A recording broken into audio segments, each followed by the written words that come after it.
자, 오늘부터는 본사에 들어가겠습니다.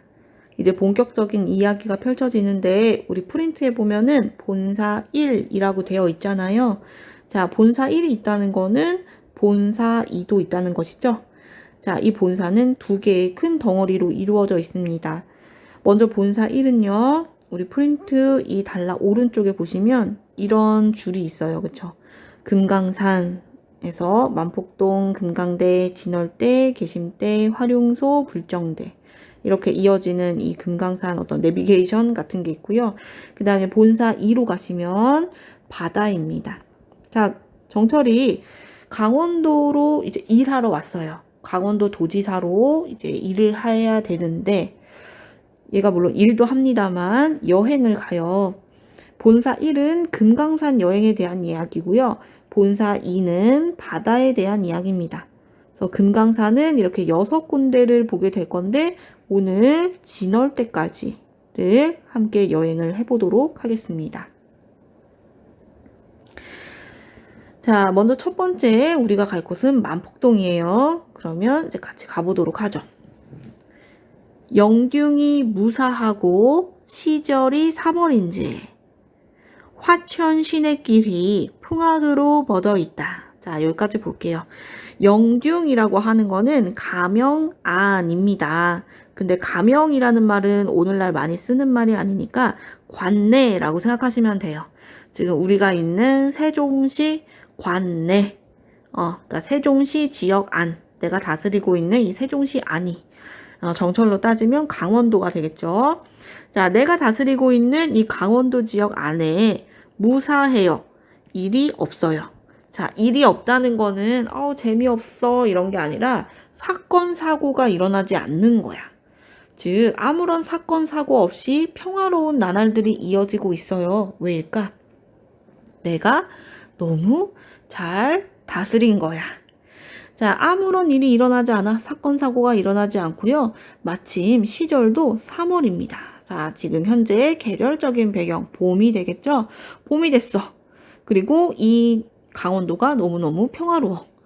자, 마침 봤더니요. 화천 시내길이 자, 얘는 뭐 꽃화자의 내천자인데 그냥 화천에 있는 시내길이 풍악으로 뻗어 있다는 거예요. 자, 여기서 풍악이라고 하는 거는 풍악산을 말하는데 풍악산은 금강산의 가을 별명이에요. 여기서 그냥 금강산이라고 생각하시면 됩니다. 봄에는 금강산이야. 그럼 금강산이라고 써야 되는데 풍악으로 쓴 이유가 있겠죠. 흥취를 돋우기 위해서 나 이제 놀러 갈 거거든요. 그래서 흥취를 돋우기 위해서 의도적으로 풍악을 사용했지만 지금 현재 가을이 아니라 봄입니다. 네, 자 여기까지 보시면 자 내가 다스리고 있는 이 지역 안이 사건 사고가 없이 너무너무 평화롭고요. 마침 봄이 됐습니다. 3월이에요. 그리고 시냇길이 풍악산으로 뻗어 있어요. 내 눈에 이 풍악산, 금강산이 딱 들어온 거지. 그래서 나 금강산 가야겠다 라고 생각하는 거야. 자, 그 다음 요 글씨 우리 지난 시간에 어떻게 읽는지 배웠습니다. 이거 어떻게 읽을 거야? 네, 행이라고 읽으시면 돼요. 얘는 아래 아로 대표해서 읽는다고 했으니까 아로 바꾸고 나머지 그대로 써주면 행자가 되겠죠. 자, 행장을 다 띄고 자, 저 글자 어떻게 읽어야 될까? star. 자, 시옷과 디귿이 같이 나왔는데요. 이렇게 오늘날에는 요런 글자가 없어요. 그쵸? 오늘날은 뭐 띠긋, 시옷 뭐 이런 건 있지만 이렇게 서로 다른 초성이 한꺼번에 나오는 경우는 없죠. 자, 그래서 우리는 이 발음을 하지 못해요. 그래서 얘를 어떻게 읽냐면 맨 뒤에 있는 것을 된소리로 읽으시면 됩니다. 즉, 떨 이렇게 읽으시면 돼요. 자, 그러면 연습을 하나 해볼까요? 우리 요 글자는 어떻게 읽을 수 있을까? 네, 뒤에 있는 것을 된소리로 하면 시옷이 되겠죠? 쌍시옷. 그 다음에 얘는 아라고 읽으면 된다고 했고요. 리을 그대로. 자, 얘는 오늘날 쌀이라고 읽으시면 돼요. 그래서 우리가 급식 먹을 때 밥 먹잖아, 밥 쌀로 짓잖아. 그 쌀의 옛날 표기가 네, 이 글씨였어요. 그 다음에 또 뭐 이런 것도 있어요. 자, 이 글씨는 어떻게 읽을까? 이 글자. 무스대? 자, 이렇게 읽지 않고 항상 세 개가 나와도 당황하지 말고 맨 뒤에 있는 것을 된소리로 읽으시면 돼요. 때 이렇게 읽으시면 됩니다. 자, 그러면 얘를 다시 한번 읽어보세요. 행장을 다 떨티고 이렇게 읽을 수 있는데요. 여기서 티, 옛날에는 국외음화가 없었어요. 그러면 이 티를 오늘날처럼 국외음화 하면 어떻게 돼? 티가 이 만나서 치대죠, 치, 그지? 그래서 행장을 다 떨치고 간다는 거야. 자, 우리 뭐 엄마 아빠들 뭐 산에 가면은 등산복도 일단 다 챙겨 입으셔야 되고, 모자도 써야 되고, 가방도 매야 되고, 그 가방 안에 뭐 오이나 뭐 먹을 것들도 싸갖고 가야 되고, 다양하게 챙길 준비물들이 많은데, 이제 그런 것들을 행장이라고 한다면, 이 정철은 행장을 다 떨치고 가는 거야. 그러니까 아주 간소한 차림으로 간편하게 이제 떠나는 겁니다. 석경, 그러니까 이제 오솔길, 돌로 된 오솔길에 막대 디퍼, 얘들아 디퍼 이거를 국외음화 시켜봐. 디 어떻게 돼요? 지죠, 지퍼. 이 사람은 이제 돌로 된 오솔길을 막대기 하나만 짚어서 가는 거예요.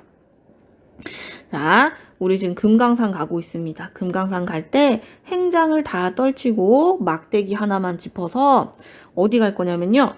백천동 곁에 두고. 자, 백천동은 곁에다가 두고 그냥 옆에다가 두고 나 만폭동이라고 하는 곳에 들어갈 거예요. 자, 정철이 이 만폭동에 가서 뭘 봤냐면은 폭포를 봅니다. 폭포. 자, 폭포가 이렇게 물이 떨어지겠죠. 구르르르르르. 네. 자, 폭포를 볼 거예요. 만폭동 들어가니. 자, 정철이 이제 여기에서 폭포를 봐요. 이 폭포를 보고 이렇게 느낀 거예요. 은 같은 무지개야. 와, 이거 무지개다, 무지개. 옷 같은 용의 초리야. 자, 초리. 용은 그 드래곤이에요. 드래곤의 초리. 초리 부분 어디일까? 용의 꼬리 부분. 아, 와, 이거 무지개야. 아니야, 이거 용꼬리 같아. 이거 용 같죠? 이거, 그죠? 이렇게 용. 네. 폭포를 보고 이렇게 생각한 거야. 와, 무지개다. 와, 용꼬리야. 와, 이것은 은 같은 무지개야.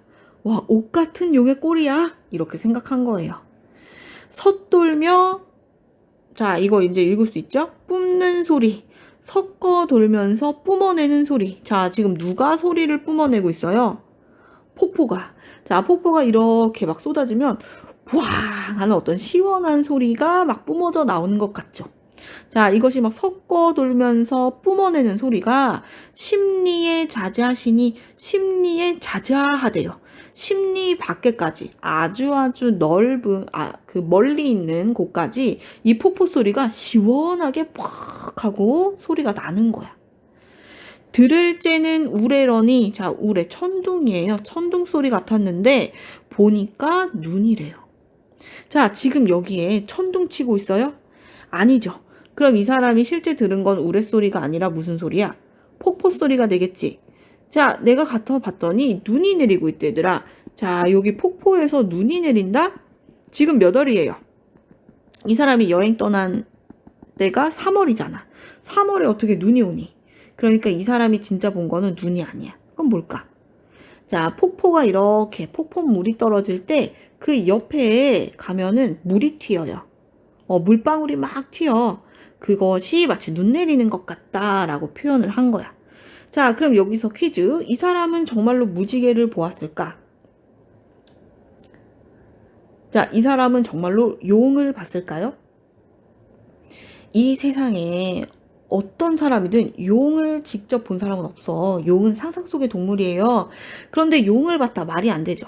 그럼 이 사람이 실제로 본 것. 자, 선생님이 이렇게 네모칸으로 정리한 거 있죠. 무지개, 용꼬리, 천둥소리, 눈. 이런 것들은 이 정철이 실제 경험한 것이 아니라 다 뭐를 의미하는 거냐? 폭포를 비유한 표현이에요. 자, 폭포를 비유했는데 여기에 폭포는 무지개 같다. 폭포는 용꼬리 같다. 폭포 소리는 우레 같다. 폭포에서 풍기는 물방울은 눈 같다. 이런 식으로 뭐 같다라는 표현 없이 그냥 이렇게 폭포 자리에 은근하게 은근슬쩍 자리를 바꿔놨어. 폭포 대신에 무지개 은근슬쩍 끼워놨고요. 폭포 대신에 용의 꼬리 은근슬쩍 대신 자리를 바꿔놓은 거예요. 자, 이렇게 은근하게 비유할 때 우리 은유법이라고 합니다. 은유법. 자, 그 다음에 은 같은 무지개, 옥 같은 용꼬리. 자, 여기서 무지개는 폭포인데요. 이 무지개에다가 한 번 더 비유를 했어. 자, 무지개는 빨주, 노초, 파남보 색깔이 있잖아요. 그런데 이 폭포가 빨주, 노초, 파남보 색깔이 있는 것처럼 보인다기보다는 쟤는 은 같은 무지개야. 무지개는 무지개인데 은 색깔을 이렇게 통으로 하고 있는 무지개라는 거지. 은 같은 무지개. 이 전체가 물론 폭포를 말하는 거긴 하지만 자, 이 무지개는 은 같다. 자, 여기에 같은이라는 말이 있어요. 또 용의 꼬리가 옥 같다 해서 같은이라는 말이 있어요. 여기는 무슨 법이 쓰인 거야? 네, 직유법이 쓰인 거죠. 자, 그 다음 은 같은 무지개, 옥 같은 용꼬리라고 할 때 얘를 읽으시면 운율이 형성되는데 그 운율이 형성되는 이유는 뭐냐면 비슷한 문장 구조가 반복돼요.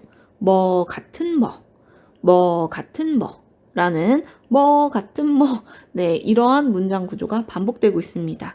문장 구조가 반복되면서 운율을 형성한다. 그럴 때 대구법이 쓰였다라고 얘기합니다. 자, 그 다음에 이 폭포 소리가 멀리서 들을 때는 우레와 같았다. 자, 우리 원문에는 이것을 멀리서 들었다라는 말은 없어요. 또 가까이 가서 봤다라는 말은 없어요. 하지만 자, 우리 6번 줄에 보면 이 폭포 소리가 심리 밖에까지 자자하게 퍼졌다라고 했거든요. 그러니까 정철은 멀리서 그냥 소리만 들을 때는 천둥 소리인가? 라고 생각을 한 거예요.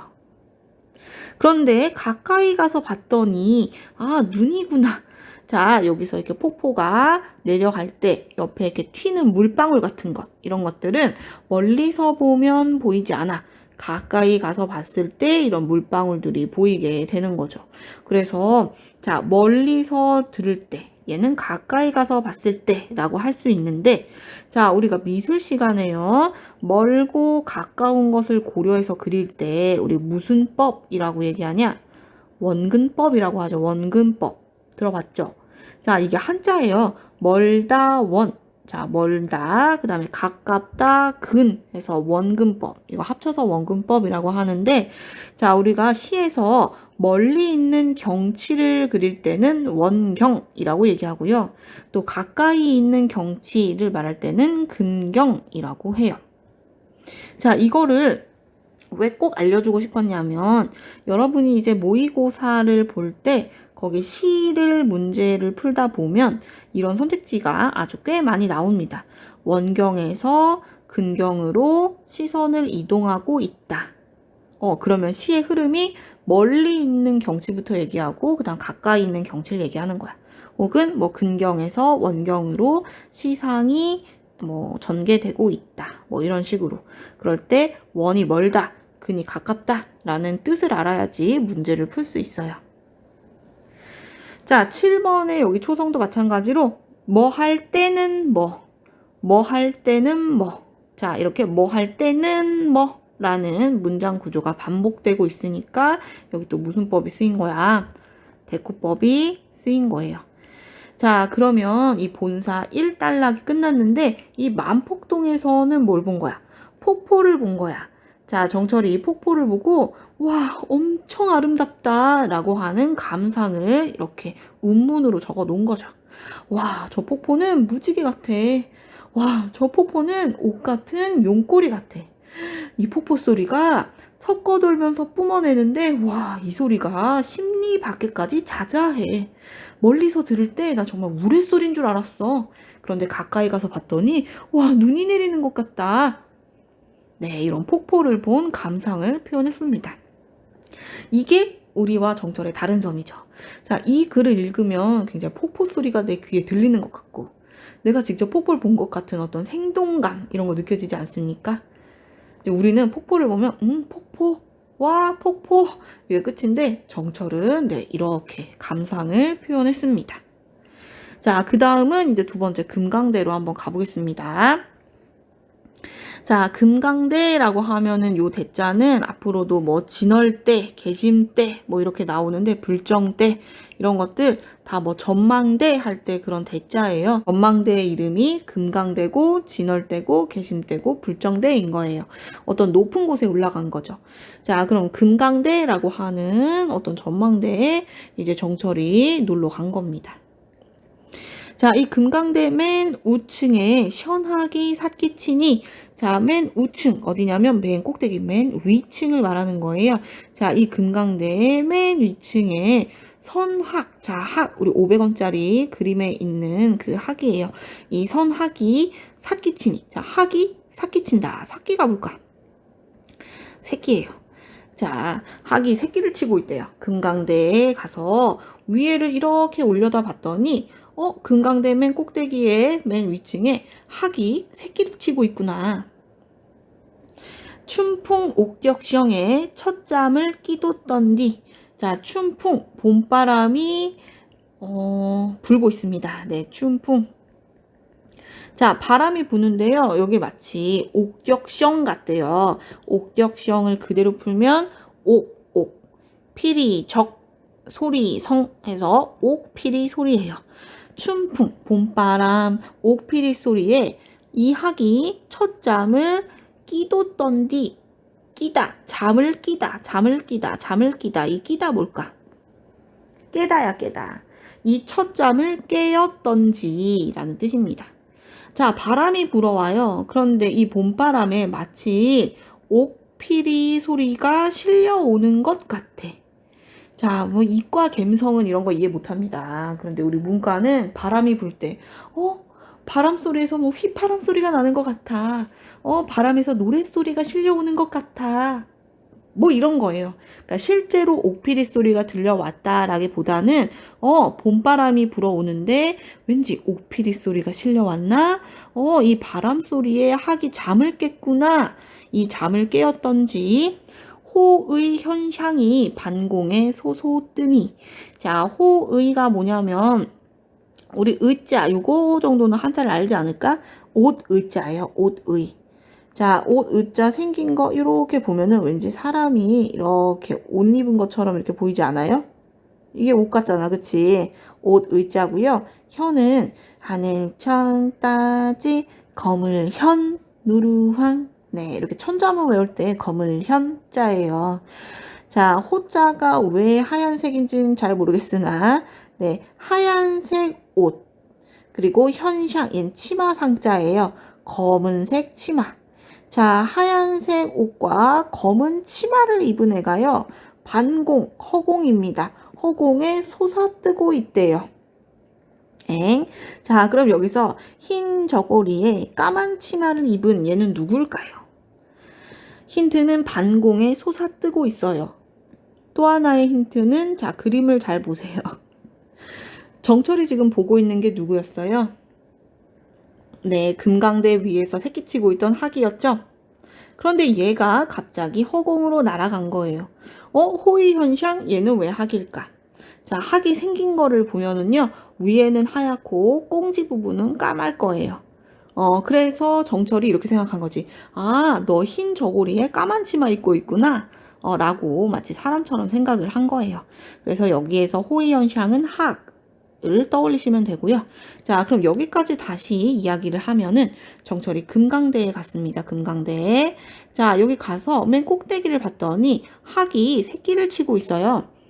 바람이 불어옵니다. 춘풍, 봄바람이 불어오는데 마치 옥피리 소리가 실려있는 바람 소리 같았어요. 이 바람 소리, 이 옥피리 소리 때문에 학이 잠을 깼나? 갑자기 하늘로, 허공으로 휑 하고 솟아뜬 거예요. 자, 이 장면을 보고 정철은 이렇게 생각합니다. 아, 하가 너 서호 옛 주인을 반겨서 이렇게 넘나드는구나. 자, 하가 너 반갑구나. 누가 반가워? 서호 옛 주인이 반가워. 자, 여기서 서호 옛 주인은 누구를 말하냐면 인포라고 하는 중국의 시인을 말합니다. 자, 인포는 굉장히 자연 친화적인 시인이었던 것 같아요. 인포가 실제로 시에 학을 관련된 시를 많이 쓰기도 했고요. 또 학을 너무 좋아해서 학을 아들 삼았대. 어이구, 어이구, 내 아들, 이러면서 학을 아들로 삼은 그런 사람이래요. 그래서 오늘날 인포라고 하면은 처음 듣는 말이지만, 이거 어느 방 갔더니 무슨 게임에 나오는 거라고 하면서 엄청 웃던데, 인포. 네, 이 인포가 학이랑 굉장히 연관이 되는 사람인 거야. 굉장히 유명했던. 학을 아들로 삼았던 그런 사람이에요. 그러니까 정철도 학을 보고 자연히 인포를 떠올렸고, 학이 하늘로 날아가는 걸 보고, 아, 너 인포를 반가워해서 넘나드는구나. 아, 너 나 인포로 착각했어? 아, 나 인포, 너의 아빠였던 그 인포라고 착각해서 반가워서 그렇게 하늘로 휘잉 하고 이렇게 날아가면서 노는 거구나. 뭐 이렇게 생각한 거예요. 자, 그러면 다시 여기에서 팩트는 정철이 금강대에 간 거고요. 그 금강대 위에 학이 새끼를 치고 있었고요. 바람이 불어오니까 학이 하늘로 휙 날아다니면서 막 즐겁게 노는 것 같았어요. 이 장면을 본 거야. 그런데 여기에서 이 정철이 무슨 생각을 했냐면, 아, 학아, 너는 선학이지? 자, 여기서 선은 신선선자예요. 그래서 신선이 타고 논다는 학이지? 자, 여기서 신선이라고 하면 하나의 종교가 떠오를 거예요. 그 종교가 뭐냐? 도교예요. 도교. 네, 도교. 이 신선은요, 도교의 어떤 소재가 되고, 이 신선은 열심히 일하는 사람이 아니야. 자, 여기 신선 선자도 보면은 이게 외산자고요. 왼쪽에 있는 요 글자가 사람 인자야. 그래서 산에 사는 사람이라는 뜻인데, 얘는 산에서 뭐 하는지 모르겠는데 이렇게 맨날 바둑 두고 놀고 이렇게 수염을 이렇게 쓸어내리면서 있는 그런 평화롭게 지내는 유유자적하는 그런 사람? 신인 거예요. 그리고 그 신선 옆에 우리 동양화를 보면은 꼭 이제 학이 나오지. 그래서 이제 학을 보고 그 옆에 왠지 있을 것 같은 그런 신선을 떠올린 거고, 이런 신선을 떠올리다 보니까 아, 옛날에 또 학을 아들로 삼았던 인포를 떠올린 거야. 그 인포가 학을 많이 소재로 시를 썼다고 했으니까 얘도 이제 거의 신선격이었나 봐요. 그래서 아, 여기서 글쓴이를 인포라고 생각을 했다는 것은 글쓴이 자신을 신선에 빗댔다라고 할 수가 있어요. 자, 여기가 굉장히 짧은 글인데 여기에서는 도교를 생각을 해주시면 좋을 것 같아요. 왜냐하면 이 관동별곡의 흐름이 두 개의 감정이 갈등을 이루는 구조로 이제 이어질 거예요. 뒷부분에 이 사람은 유교야. 신하잖아. 그래서 임금님에 대한 충성을 지켜야 되는 거고, 또 이 사람이 강원도를 다스리려고 왔잖아. 그럼 강원도 관찰사로서 일을 해야 되겠지. 이게 바로 임금님에 대한 충성을 다하는 길이 되겠지. 그래서 이게 이제 본인의 임무야. 신하로서의 임무. 그런데 나는 중간중간 여기 말고 이제 계속 신선을 떠올리는 부분이 있어요. 나는 신하이기 전에 인간인데. 나 놀고 싶은 욕구가 있어. 나 놀고 싶은데. 일도 해야 돼. 우리 이럴 때 있죠. 우리도 학생이니까, 나 공부해야 되는데. 아, 근데 나는 인간이기 때문에 놀고 싶어. 뭐 이런 감정들이 갈등을 일으킬 때 있잖아요. 그럴 때 우리는 보통 어떤 걸 선택합니까? 놀다 후회하지 않습니까? 아니면 공부하고 놉니까? 아니면 놀다가 벼락치기 합니까? 네, 뭐 여러 가지 모습들이 있을 텐데, 정철도 이 두 가지 사이에서 갈등해요. 강원도 관찰소로서 나 일을 해야 되는데, 자연이 너무너무 아름다우니까 나 계속해서 여행 다니면서 놀고 싶다. 이 두 개의 사이에서 갈등을 하거든요.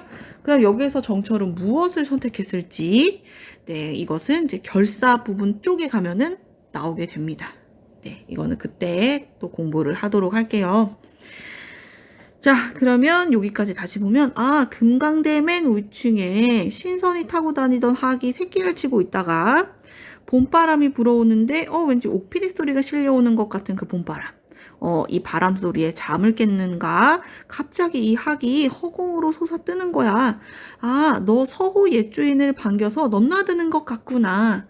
서호 옛주인 인포인데 지금 이 금강대 장면에는 인포가 없죠. 마치 나를 인포라고 생각을 하는 거야. 아, 하가, 너 내가 인포인 줄 알고 반가워서 저렇게 날아가는 거지? 이렇게 넘노는 거지? 이렇게 생각을 하였어요. 그래서 본인이 신선이 된 것 같은 그런 기분을 느꼈습니다. 자, 오늘의 마지막 이제 진월대에 왔습니다. 자, 진월대에서 뭘 보냐면요. 금강산 찾아가자. 12,000봉. 네, 12,000봉. 금강산은 12,000개의 봉우리로 이루어져 있는데요. 자, 이 사람이 그 중에서 효향로, 대향로, 소향로봉, 대향로봉이라고 하는 이런 봉우리의 이름이에요. 자, 이번 12,000개의 봉우리 중에 뭐 소향로봉, 대향로봉이라고 하는 이런 봉우리를 눈 아래 굽어보고 있대요. 그럼 이 사람은 이런 봉우리가 내려다 보일 수 있는 어떤 높은 곳에 올라가 있는 거지. 이런 높은 곳까지 올라가서 이런 봉우리들을 내려다보고 있는 겁니다.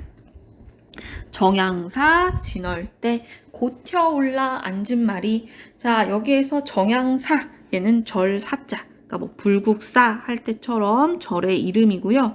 진월대, 아까 전망대 할 때 대자라고 했죠. 그래서 정양사라고 하는 절에 진월대, 네, 이 사람이 높은 곳에 있다고 했는데 이곳이 바로 진월대입니다. 자, 이 진월대에 고튀어 올라 앉은 말이, 자, 고튀어라는 거 다 많이 나온다고 했지? 다시라는 뜻이고요. 다시 올라 앉았더니, 앉으니, 이런 해석이에요. 자, 이 사람이 현재 있는 곳은 정양사 진월대이고요. 여기에서 뭐 소양로, 대양로, 뭐 눈 아래 굽어볼 수 있는 그런 곳, 아주 높은 곳에 있습니다. 자, 이렇게 높은 곳에서 금강산 12,000봉을 내려다보고 있으니 녀산의 진면목이 여기야 다 배나다. 녀산의 진짜 면모가 여기서야 다 보이는 것 같구나 라는 뜻이에요. 자, 녀산은 중국의 아주 예쁘다고 이름난 산이에요. 자, 녀산의 모습이 여기서 보인다라는 것은, 아, 금강산이 그렇게 유명한 녀산의 모습을 똑같이 갖고 있구나. 금강산이 녀산처럼 아주 아름답구나 라는 말이에요. 자, 다시 소향로봉, 대향로봉이라는 어떤 봉우리들을 눈 아래 굽어보고 정양사 진월대라고 하는 이런 높은 전망대에 다시 올라 앉으니 녀산의 진면목이 여기서야 다 보이는구나. 녀산의 진면목, 녀산의 진짜 모습이 마치 이 금강산에서 다 보이는 것 같구나. 금강산이 바로 녀산처럼 매우 아름답구나. 어와 조화옹이 헌사토 헌사이샤. 자, 여기서 조화옹이 헌사토 헌샤이샤 이런 표현은 자연을 노래하는 고전 시가에 꽤 많이 나오는 표현이에요. 조화옹은 조물주. 조물주가 뭐냐면 우리 지구를 조물조물하면서 산도 만들고 강도 만들고 했다는 그런 시인이에요. 자, 이 산, 즉 금강산을 만든 이 조물주가 헌사토 헌사이샤. 자, 얘는 야단스럽기도 야단스럽구나 이렇게 해석하는데요. 조물주가 아주 야단스럽게 이 금강산을 만들었다라는 것은, 자, 금강산의 모습이 단순하다는 걸까 화려하다는 걸까? 그렇지, 야단스럽게 만들었다라고 했으니까 금강산의 봉우리가 뭐 다 똑같거나 단순하다거나 하는 것이 아니라 다 다양하게 아주 화려하고 변화무쌍하다라는 그런 모습을 상상할 수 있겠죠. 자, 조물주의 솜씨가 야단스럽기도 야단스럽구나. 날거든 뛰디마나, 쉬었거든 소띠마나. 자, 날거든 뛰지나 말거나, 섰거든 솟지 말거나 이런 뜻인데요. 자, 야, 너 날거든 뛰지 말거나. 자, 이게 무슨 말이냐면 봉우리가 날아가는 것 같은 거야. 그런데 나는 줄 알았던 봉우리가 또 뛰어가는 것 같은 거야. 서 있는 줄 알았어요. 그런데 확 하고 솟아오르는 것 같아. 날거든 뛰지나 말지. 야, 얘는 날고 뛰고 둘 다 하네. 아주 가지가지 다 하네. 날거든 뛰지 말지. 둘 중에 하나만 하지. 서 있거든 솟지 말지. 둘 중에 하나만 하지. 이 봉우리가 날아가는 것 같고, 뛰어가는 것 같고, 서 있는 것 같고, 솟는 것 같고, 아주 다양한 모습이 있다는 거예요. 자, 우리도 산 꼭대기에 올라가면, 아, 산이다. 아, 산. 이러고 끝일 텐데, 정철은 이런 12,000개까지는 아니더라도, 아무튼 금강산의 이런 산봉우리를 보면서, 와, 이 봉우리 하나하나가 다 살아있는 것 같다. 날아가는 것 같아. 뛰어가는 것 같아. 서 있는 것 같아. 솟는 것 같아. 이런 생동감을 느끼는 거죠. 부용을 꽂았는 듯. 자, 부용은 연꽃이에요. 연꽃. 그 다음 백옥을 묶었는 듯. 자, 옥을 묶어놓은 것 같아요. 그만큼 이런 봉우리 하나하나가 꽃 같고 옥을 묶어놓은 것 같고 너무너무 예쁘다는 거죠. 그 다음 동명을 박차는 듯. 동명은 동해바다입니다. 동해바다를 박차는 것 같대요. 차는 것 같대. 바다를 차는 것 같대. 누가? 산봉우리가 바다를 뽕 하고 차는 것 같은 그런 모습으로 보이고요. 또 북극을 괴왔는 듯. 북극을 괴다, 머리에 이다 라는 거예요. 북극은 북극성. 우리 북두칠성에서 가장 빛나는 별 북극성. 그 뭐 길 잃어버리면 가장 밝은 별을 찾아가라. 북극성을 찾으면 길을 찾을 수 있다. 이런 얘기가 있는데 이 하늘에 높이 떠서 밝게 빛나는 별, 이 북극성을 머리에 괴고 있는 것 같대요. 자, 우리는 그냥 산봉우리 이렇게 하고 끝나는 것을 정철은 또 이렇게 감상을 한 거야. 와, 조물주의 솜씨가 아주 야단스럽구나. 봉우리 하나하나가 날아가는 것 같고, 뛰는 것 같고, 서 있는 것 같고, 솟는 것 같고, 꽃을 꽂은 것 같고, 옥을 묶어놓은 것 같고, 동해바다를 뻥 하고 차는 것 같은데, 또 별을 머리에 이고 있는 것 같기도 하고, 참으로 다양한 모습이 있다라는 겁니다. 자, 그럼 여기에서요. 여기 이렇게 정리해놨어요. 동적인 이미지와 정적인 이미지가 대조되어 있다. 즉 동적인 이미지와 정적인 이미지, 움직이는 이미지와 가만히 있는 이미지가 함께 나온다는 건데 우리 요거를 판단하시면 돼요. 여러분이. 자, 난다. 산봉우리가 날아간다. 이거는 동적인 거야, 정적인 거야. 움직임이 있는 거니까 동적인 거죠. 뛰어가는 거는 또 동적인 거죠. 서 있는 거는 정적인 거죠. 솟는 거는 이거는 밤마다 대답이 달라. 나는 그냥 솟다가 동사라고 생각을 해서 움직임이 있다라고 생각했는데 정적이라고 생각하는 친구들도 많더라고. 뭐 어떻게 정적이든 동적이든 네, 이렇게 동적인 것, 정적인 것 함께 나오고요. 그다음 동명을 박찬다. 동적인 거고요. 별을 괴고 있다. 네, 가만히 머리에 이고 있는 거야. 정적인 거야. 자, 이렇게 산봉우리의 모습이 움직이는 것 같기도 하고 가만히 있는 것 같기도 하고 이런 다양한 느낌을 받습니다. 자, 그 다음 네 줄을 더 할 거예요. 높을 시고 망고대 외로울시야 혈망봉이 하늘에 추밀어 무사히를 사루리라 천만겁 니나도록 굽힐 줄 모르는다. 자, 여기에서 아주 중요한 소재 두 개가 나옵니다. 오늘 배운 것 중에 내가 봤을 때 제일 중요해. 자, 이 망고대와 혈망봉이라고 하는 건데요.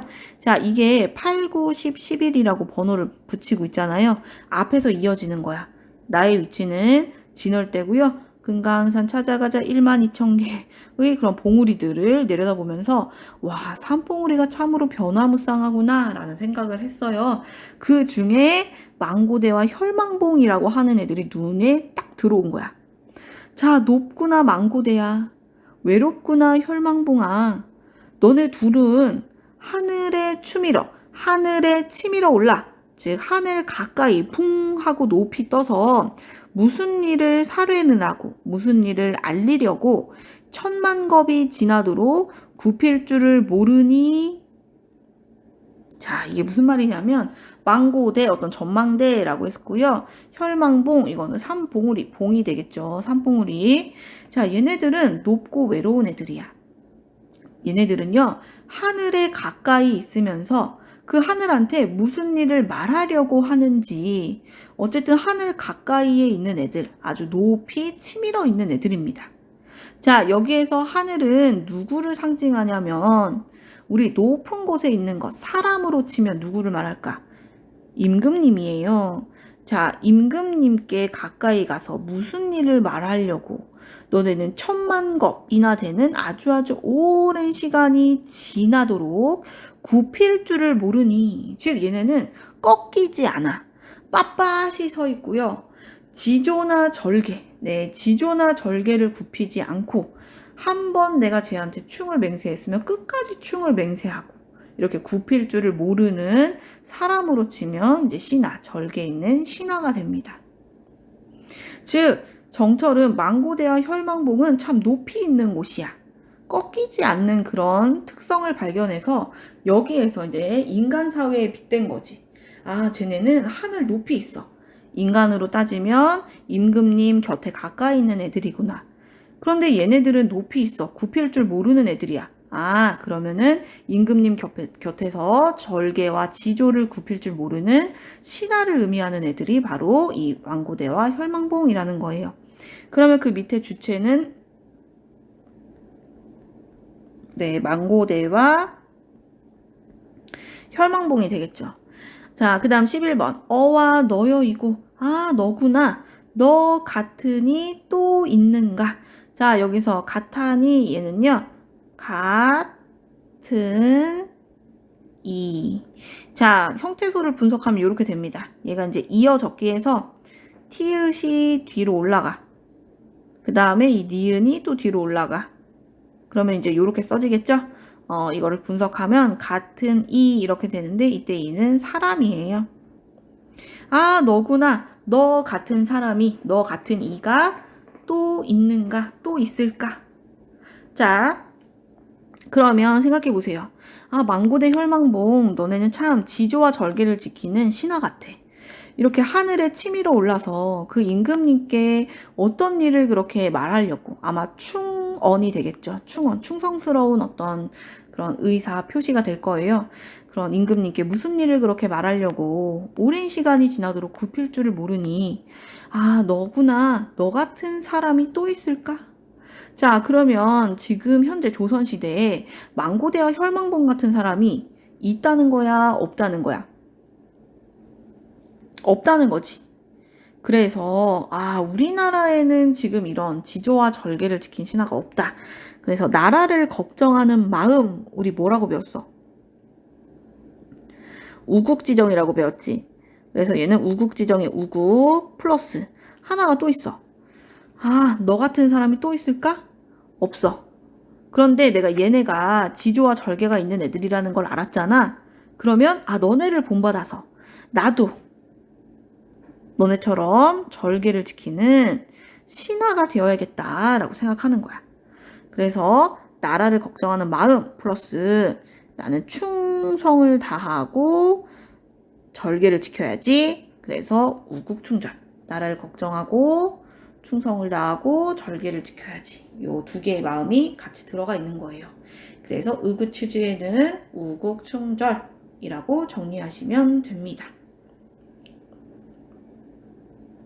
자, 여기까지가 일단 산의 첫 번째 시간이었어요. 자, 선생님이 나눠준 프린트 13쪽 맨 마지막 장에 보시면 관동별곡을 한눈에 볼 수 있게 정리해 놓은 표가 있어요. 오늘 여기까지 배운 겁니다. 우리가 지난 시간까지요. 서사에서 뭐 중립, 전라남도 창평에서부터 여기까지 이제 어디냐 강원도에 도착해서 강원도 한 바퀴 돌면서 뭐 영군 지정, 우국 지적, 인생 무상, 선정에 대한 포부 이런 것들 다 느꼈고요. 오늘 배운 부분 만폭동 가서 폭포 봤어요. 금강대에서 학을 보면서 도교적 신선 사상을 느꼈고요. 진월대에서 망고대와 혈망봉을 보면서 우국충절 느꼈다. 여기까지 공부한 겁니다. 그러면 다음 시간에는 개심 때부터 공부하면 되겠죠.